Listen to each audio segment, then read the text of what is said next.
Bismillahirrahmanirrahim. Assalamualaikum warahmatullahi wabarakatuh. Salam sejahtera bagi kita semua. Alhamdulillah, puji syukur kehadirat Tuhan Yang Maha Esa atas segala nikmat dan kesempatan yang telah diberikan kepada kita, sehingga kita semua bisa beraktivitas dengan baik dan dapat meluangkan waktu untuk menyaksikan video saya dalam proses mengikuti sertifikasi dosen yang diselenggarakan oleh Kemendristek Dikti tahun 2020. Saya akan melakukan penyusunan dokumen pernyataan diri dosen dalam unjuk kerja Tridharma Perguruan Tinggi Bidang Pengajaran atau PDD UKT-PP.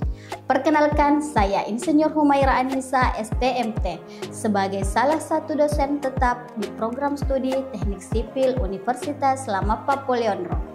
Adapun penetapan saya sebagai dosen tetap sesuai dengan SK ketetapan di pertanggal 11 Agustus 2021.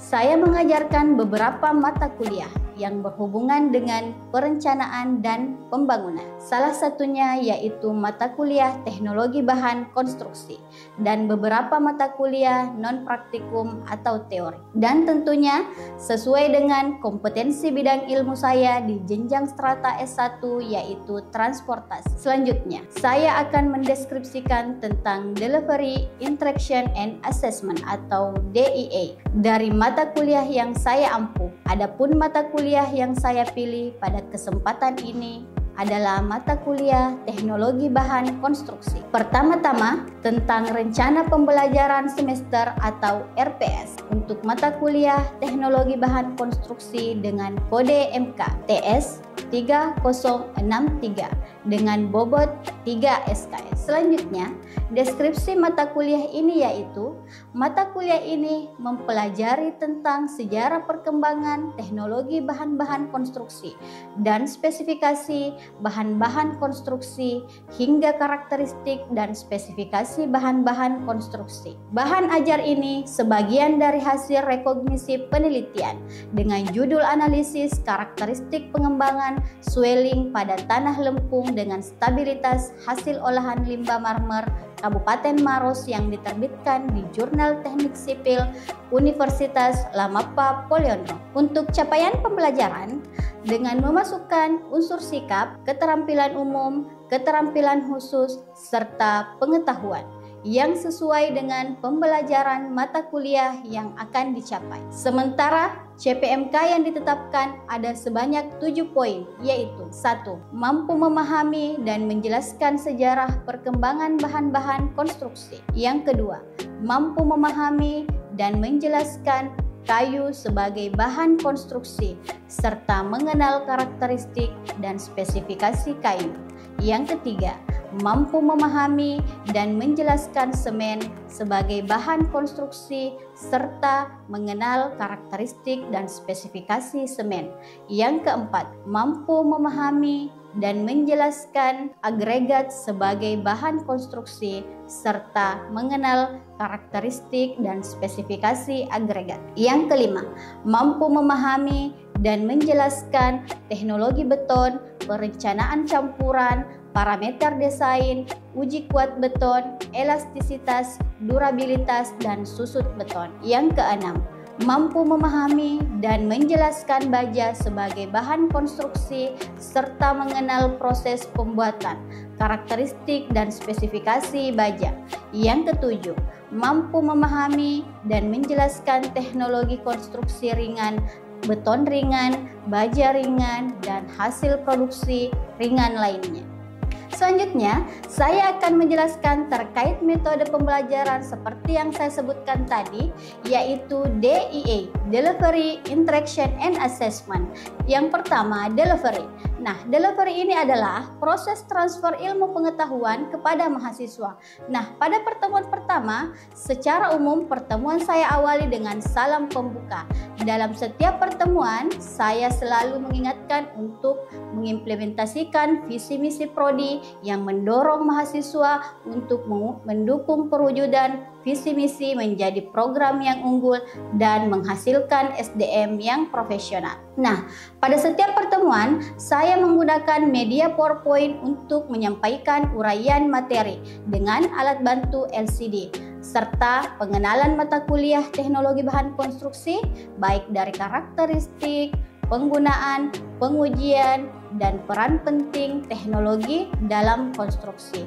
Nah, proses belajar mengajar ini dilakukan dengan tatap muka atau active learning yang terdiri dari model ceramah aktif dan diskusi. Nah, adapun sumber belajar atau referensi belajar yaitu beberapa buku atau model yang terkait dengan teknologi bahan konstruksi serta SNI mengenai teknologi bahan serta jurnal atau artikel ilmiah yang terkait dalam mata kuliah teknologi bahan konstruksi. Yang kedua, interaction. Nah, pada proses ini saya melakukan interaksi dengan mahasiswa yaitu pada saat pertama tatap muka saya menyampaikan tujuan pembelajaran serta merefleksikan atau mereview kembali pertemuan sebelumnya, memberikan kesempatan kepada mahasiswa untuk bertanya, kemudian berdiskusi dan menyimpulkan materi, dan menyampaikan gambaran materi yang akan dipelajari selanjutnya. Nah, pada proses diskusi ini, di mana proses pembelajaran sekarang adalah SCL, Study Center Learning. Pada proses pembelajaran ini, memungkinkan saya melakukan interaksi yang tinggi antara dosen dengan mahasiswa, karena hampir setiap saat saya menanggapi mahasiswa yang bertanya terkait materi yang belum dipahami. Selanjutnya, untuk share materi, pemberian tugas, dan konsultasi terkait materi, kami menggunakan Google Classroom dan WhatsApp Group. Nah, yang ketiga, assessment. Assessment ini berkaitan dengan penilaian atau berkaitan dengan evaluasi tugas yang diberikan kepada mahasiswa. Terkait dengan sistem penilaian yang saya tetapkan berpedoman kepada kebijakan yang telah ditentukan oleh Universitas Lamapa Polyondro dan telah disepakati di pertemuan pertama pada kontrak perkuliahan, yaitu dengan total 100%, dengan rincian bobot nilai kuis atau tugas 50%, sementara untuk bobot UTS 25%, bobot UAS 25%. Jadi totalnya tetap 100%. Nah, adapun syarat mahasiswa untuk mengikuti ujian akhir semester yaitu dengan kehadiran minimal 80%. Nah, penilaian dilakukan secara objektif berdasarkan indikator seperti ketetapan dan penguasaan materi, partisipasi aktif, serta kemampuan analisis terhadap studi kasus. Saya menggunakan rubrik penilaian yang jelas dan terukur dari hasil evaluasi yang saya sampaikan kepada mahasiswa sebagai bagian dari proses umpan balik untuk meningkatkan kualitas pembelajaran. Dengan pendekatan ini, saya berkomitmen untuk menciptakan pembelajaran yang berpusat pada mahasiswa, sekaligus menyiapkan lulusan yang profesional di bidang teknik sipil yang mampu mengaplikasikan ilmu pengetahuan dan teknologi yang berwawasan lingkungan dan sesuai dengan kebutuhan industri dan masyarakat. Nah, hampir pada setiap pertemuan saya selalu memotivasi mahasiswa untuk meningkatkan disiplin belajar. Ini dimulai dari peraturan kampus tentang toleransi batas keterlambatan, yaitu 15 menit setelah proses belajar mengajar dimulai. Nah, lewat dari 15 menit tersebut, mahasiswa tidak diperbolehkan lagi mengikuti perkuliahan. Baik, untuk tahapan berikutnya, mari kita simak video pembelajaran mata kuliah teknologi bahan konstruksi. Wabillahi taufiq wal hidayah. Wassalamualaikum warahmatullahi wabarakatuh.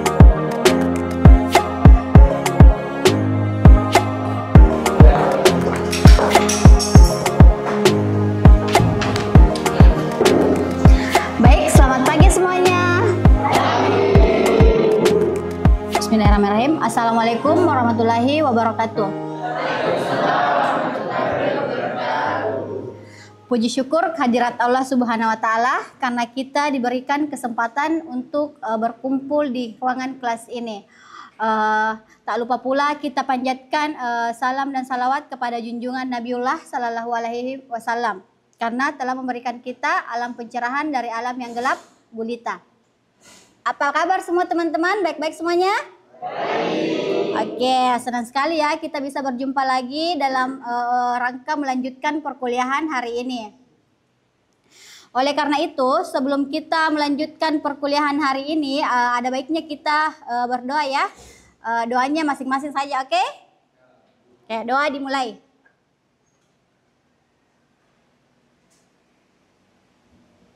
Selesai. Semangat sekali ya sepertinya hari ini. Semangat ya. Oke.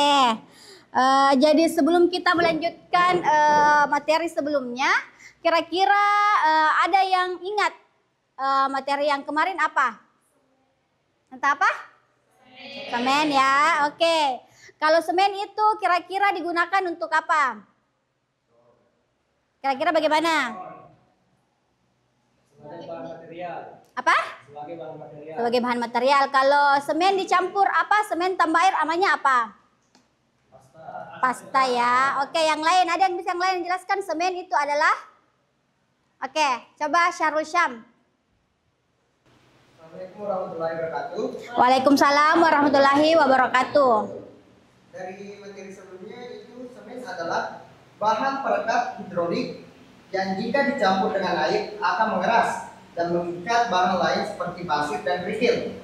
Semen paling umum yang digunakan dalam konstruksi adalah semen Portland. Terima kasih. Oke, baik. Jadi semua paham ya? Semen itu adalah bahan campuran yang digunakan untuk agregat nantinya. Oke. Saya rasa sampai di sini tentang semen sudah paham atau masih ada yang mau bertanya? Masih ada? Masih ada yang mau bertanya? Masih ada yang mau bertanya atau tidak ada lagi?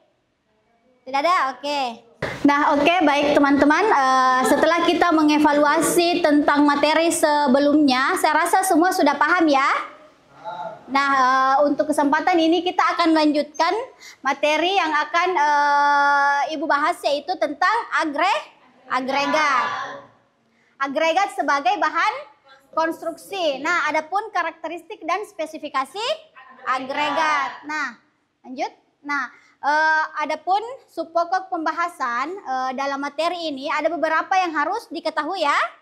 Yang pertama, ada definisi agregat. Yang kedua, ada klasifikasi agregat. Yang ketiga, ada proses pembuatan agregat batu pecah atau split. Nah, yang keempat ada gradasi agregat. Yang keempat standar acuan agregat. Yang kelima kekuatan dan kekerasan. Dan selanjutnya ada syarat dan spesifikasi agregat ya. Oke, lanjut. Nah, kalau teman-teman lihat, kira-kira agregat itu seperti apa sih? Kira-kira ada yang tahu agregat itu seperti apa? Secara kasat mata saja, agregat itu seperti apa kira-kira? Ada yang tahu? Bahan campuran. Ya? Bahan campuran. Agregat itu bentuknya seperti apa? Ya. Apalagi? Kerikil apalagi? Batu pecah. Nah, agregat ini adalah istilah kolektif ya untuk bahan mineral seperti pasir, kerikil, dan crushed stone ya. Berarti ada batu pecah. Intinya agregat ini adalah terbuat dari alam ya. Ada juga dari pemecah buatan. Oke. Selanjutnya, peran agregat dalam campuran. Nah, ini yang penting harus kita ketahui juga ya. Ada peran penting untuk agregat dalam campuran. Campuran kalian itu tidak akan sempurna jika tidak ada agregat ya. Yang pertama, peran agregat dalam campuran yaitu menghemat penggunaan semen Portland. Yang kedua, mengurangi potensi penyusutan pada beton. Yang ketiga, komposisi agregat kurang lebih 70% dari volume beton, sehingga agregat bersumbangsi besar pada kekuatan beton. Yang keempat, mencapai susunan yang padat pada beton ya, khususnya dengan gradasi agregat yang baik. Yang kelima, mengontrol workability. Apa itu workability? Kemudahan dalam pengerjaan ya, mengontrol workability atau sifat kemudahan pengerjaan adukan beton. Nah, maksudnya ini menghemat penggunaan semen Portland itu karena apa? Kira-kira? Kenapa bisa dikatakan menghemat penggunaan semen Portland? Minimalisis. Ya, karena kalau misalnya kita mencampurkan ada itu campuran, misalnya 1:2 banding 3. Apanya yang satu? Semen untuk 1 ya. Pasirnya berapa? 2. Kerikilnya 3. Makanya dimaksud dengan menghemat penggunaan semen Portland karena adanya campuran beton tersebut ya. Oke, selanjutnya ada agregat alam atau alami ya. Berarti dia belum ada campuran penghancur kayak seperti mesin dan lain-lain. Dia betul-betul berasal dari alam ya. Yang pertama itu agregat yang menggunakan bahan baku dari batu alam atau penghancurnya. Yang kedua, termasuk jenis agregat cocok digunakan sebagai bahan utama karena memiliki karakteristik fisik yang baik. Yang ketiga, agregat alam terdiri dari apa? Nah, ini contohnya apa? Kerikil. Yang kedua, agregat yang berasal dari penghancuran oleh alam dari batuan induknya. Yang ketiga biasanya ditemukan di sekitar sungai atau daratan. Biasa kan lihat agregat ya? Biasa semuanya lihat agregat. Yang sering ke sungai pasti sering lihat agregat alam ya? Biasa ya? Batu-batu sungai yang kecil itu ada kerikil-kerikilnya. Seperti itu yang dinamakan agregat alami ya. Betul-betul dari alam ya, belum ada proses campur tangan mesin ya. Agregat pecah yaitu agregat yang terbuat dari batu alam yang dipecah dengan ukuran tertentu. Selanjutnya, nah ini ada yang sering lihat ini kan, sering ya, sering semua lihat ya. Ada namanya batu pecah ya, batu pecah ini sering digunakan kalau kalian mau bikin apa? Kalau mau bikin fondasi ya, ada batu pecah. Nah yang kedua ada pasir alam. Saya rasa semuanya sering lihat ya. Nah contoh agregat buatan, siapa yang bisa baca? Apa tadi contoh agregat buatan? Contoh agregat buatan adalah klinker dan bris yang berasal dari limbah pembangkit tenaga uap. Agregat yang berasal dari tanah liat yang dibakar atau reca. Check bros berasal dari limbah sisa pembakaran arang. Hydrolite berasal dari tanah liat yang dibakar pada tungku putar. Slide terbuat dari batu metamorfon atau slide yang mengandung karbon, kemudian dipecah dan dibakar pada tungku vertikal pada suhu tinggi. Oke, jadi semua sudah paham ya tentang agregat buatan. Berarti dia ada penggunaan khususnya atau tertentu ya, beda dengan agregat alami. Oke, selanjutnya. Nah, kita bisa lihat dari gambar ini. Nah, ada namanya padatan semen atau klinker ya. Nah ini ada limbah pembakaran arang yang disebutkan tadi sama Rizka ya. Ada limbah pembakaran arang. Nah yang selanjutnya ada agregat tanah lempung bakar. Nah itu namanya agregat buatan. Agregat alam tadi siapa yang bisa jelaskan tadi? Contohnya saja agregat alam alami. Ada yang bisa? Ya Reza. Agregat alam merupakan agregat yang berasal dari alam, karena belum tersentuh dari mesin dan tangan manusia. Oke, jadi itu agregat alam ya. Jadi semua sudah bisa bedakan ya agregat alam dan agregat buatan. Nah selanjutnya kita bisa lihat agregat berdasarkan berat jenisnya ya. Nah yang pertama yaitu agregat berat ya. Agregat berat diklasifikasikan pada berat jenis lebih dari 2,8. Yang kedua, biasanya digunakan untuk beton mutu struktural dan terkena sinar radiasi sinar X. Contoh agregat berat yaitu magnetit dan butiran besi. Nah, agregat normal sendiri diklasifikasikan pada berat jenis 2,5 sampai dengan 2,70. Nah yang kedua, beton dengan agregat normal memiliki berat jenis sekitar 2,3 dengan kuat tekan 15 MPa sampai dengan 40 MPa. Nah agregat normal terdiri dari kerikil, berarti ini agregat normal terdiri dari kerikil, pasir, batu pecah, berasal dari alam. Klinker, terak dapur tinggi, dan agregat buatan. Tapi yang pada umumnya sering dilihat itu kerikil dan pasir ya. Oke, sekarang agregat berdasarkan ukuran butirannya ya. Yang pertama ada batu ya. Agregat yang mempunyai besar butiran 40 milimeter. Yang kedua, kerikil, agregat yang mempunyai besar butiran 4,75 mm sampai dengan 40 mm agregat kasar. Yang ketiga ada pasir ya, agregat yang mempunyai besar butiran 0,15 mm sampai dengan 4,75 agregat halus. Itu kalau debu yang paling halus ya, debu atau sil. Agregat yang mempunyai besar butiran kurang dari 0,15 mm, berarti dia adalah agregat paling halus ya.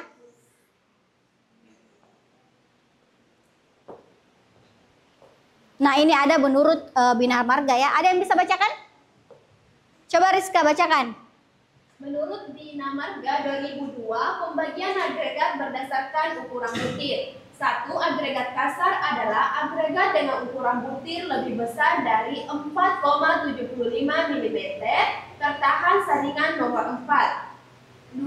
Agregat halus adalah agregat dengan ukuran butir lebih kecil dari 4,75 mm, lolos saringan nomor 4. Dan yang terakhir ada bahan pengisi atau filter adalah bagian dari agregat halus yang minimum 75% berukuran lebih kecil dari 0,075 mm atau lolos saringan nomor 200. Oke, jadi itu tadi menurut Bina Marga pada tahun 2002 dan menurut Standar Nasional Indonesia. Oke, jadi kita sedikit mereview atau mengevaluasi sedikit tentang agregat ya, sebelum kita lanjut lagi ke slide berikutnya. Oke, baik, sebelum kita lanjut, saya mau kasih pertanyaan dulu secara random ya, yang bisa angkat tangan, oke? Bisa? Oke, untuk pertanyaan pertama, kira-kira siapa yang bisa jawab? Mengapa gradasi agregat penting dalam pembuatan beton? Mengapa kira-kira? Oke, Syarul Syam, silahkan. Menurut saya Bu, itu gradasi agregat menentukan seberapa baik itu butiran agregat tersusun. Gradasi yang baik bercampur dari ukuran kecil sampai besar secara proporsional, menghasilkan beton yang padat, kuat dan minimalkan rongga udara. Hal ini meningkatkan kekuatan tekan dan mengurangi kebutuhan semen. Oke, jadi jawaban yang sangat bagus ya. Saya rasa kalau Syarul Syam sudah paham. Kira-kira tapi bagaimana jika kondisi lapangan di mana gradasi ideal sulit untuk dicapai? Apa alternatifnya kira-kira, Syarul Syam? Begini Bu, ya. alternatifnya itu adalah melakukan trial mix dengan variasi campuran hingga mendapatkan performa yang memenuhi standar. Ya. Penggunaan admixtur juga bisa membantu jika gradasi kurang ideal. Oke, baik. Jadi jawaban yang sangat bagus ya. Saya rasa kalian sudah paham semua tentang bagaimana agregat digunakan ya. Oke. Terus saya pilih 2 orang lagi ya. Siapa lagi yang bisa menjawab kira-kira? Pertanyaan kedua, angkat tangan dulu baru saya kasih pertanyaan. Oke, Rahmat Surya. Rahmat Surya ya, pertanyaan kedua, bagaimana pengaruh kadar lumpur pada agregat terhadap mutu beton? Jadi Bu, kadar lumpur yang tinggi pada agregat dapat mengganggu ikatan antar semen dan agregat. Ini mengurangi kekuatan dan daya tahan beton serta meningkatkan risiko retak dan penyusutan pada beton. Oke, jadi jawaban dari Rahmat Surya saya rasa sempurna ya. Saya rasa teman-teman sudah bisa tahu bagaimana agregat digunakan dalam campuran beton. Oke, masih ada yang mau bertanya atau bagaimana? Mau dikasih pertanyaan? Kita kuis ya. Oke, pertanyaan ketiga lagi. Pertanyaan ketiga, oke. Syarul, silahkan Syarul. Apa peran agregat kasar dalam campuran beton bertulang? Baik Bu, jadi secara umum fungsi agregat kasar itu adalah untuk meningkatkan kekuatan sekaligus mengurangi penyusutan. Sedangkan dalam beton bertulang, agregat kasar membantu menahan beban sebelum diteruskan ke tulangan. Iya, oke. Jadi dari jawaban Syarul kita bisa mengetahui ya bahwa agregat sangat penting dalam peran untuk campuran beton ya.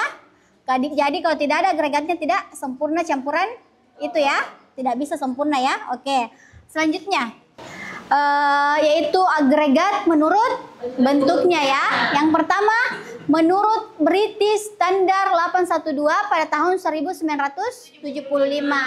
Bentuk partikel agregat dapat dibedakan atas yang pertama rounded atau bulat, berarti yang berbentuk bulat ya. Banyak ditemukan di sungai dan terbentuk akibat pengikisan air atau gesekan. Jadi ini dia terbentuk secara alami ya. Kalau dilihat dari penjelasan, dia terbentuk secara alami oleh pengikisan atau gesekan. Luas bidang kontak kecil sehingga daya interlockingnya lebih kecil dan mudah tergelincir ya. Nah, yang kedua ada flaky atau pipi ya. Partikel agregat berbentuk pipi merupakan hasil dari mesin pemecah batu atau memang merupakan sifat dari agregat itu sendiri. Dikatakan pipih apabila agregat lebih tipis dari 0,6 kali diameter rata-rata. Agregat ini mudah pecah, berarti secara sederhana saja kita bayangkan kalau agregat pipi itu berarti memang mudah pecah ya, karena dia tipis. Oke, baik. Dari beberapa materi yang telah saya jelaskan tentang agregat, sebelum saya menutup atau mengakhiri pertemuan hari ini, mungkin ada satu orang yang bisa menyimpulkan materi hari ini. Ada yang bisa? Coba angkat tangan. Oke, Mawar. Jadi Bu, kesimpulan dari materi agregat ini yaitu agregat kasar dan agregat halus merupakan komponen utama dalam campuran beton yang sangat memengaruhi kekuatan, daya tahan dan kemudahan pengerjaan atau workability. Perbedaan ukuran bentuk, gradasi dan kebersihan agregat harus diperhatikan untuk menghasilkan beton yang bermutu tinggi. Dan pengujian di laboratorium dan penyesuaian di lapangan penting untuk memastikan agregat memenuhi standar teknik konstruksi. Oke, baik. Jadi dari kesimpulan yang temannya bacakan atau jawab, yaitu agregat memang sangat berpengaruh untuk campuran beton ya, untuk campuran untuk campuran beton atau bahan konstruksi. Jadi ketika tidak ada agregatnya, otomatis tidak sempurna suatu campuran itu ya. Berarti teman-teman sudah tahu kira-kira misalnya kalau campuran beton itu tidak ada agregatnya, otomatis betonnya tidak akan bertahan lama ya, atau tidak akan berhasil. Maupun misalnya campuran beton untuk konstruksi bangunan tinggi, untuk aspal itu tidak bisa kalau tidak ada agregat. Berarti agregat ini sangat penting di dalam bahan konstruksi ya, sangat berpengaruh, penting, begitu ya. Oke, baik. Jadi dari materi tadi yang saya sampaikan, sebelum saya menutup atau mengakhiri materi ini, saya akan memberikan tugas individu. Nah, tugas individu itu akan saya berikan dan kirim melalui Google Classroom atau WhatsApp grup ya. Nantinya kalian akan mengumpulkan tugas ini pada saat pertemuan selanjutnya. Jadi harus dikerjakan ya. Jangan sampai tidak dikerjakan, oke? Oke, baik ya, pelajaran hari ini atau materi hari ini untuk perkuliahan di mata kuliah teknologi bahan konstruksi saya rasa cukup dulu untuk hari ini ya. Nanti selanjutnya kita akan membahas lanjutan tentang agregat sebagai bahan konstruksi. Mudah-mudahan apa yang dipelajari hari ini, apa yang saya berikan bisa bermanfaat dan bisa kalian cerna dengan baik ya. Selanjutnya sebelum kita meninggalkan kelas ini, mari kita sama-sama berdoa. Doa dimulai.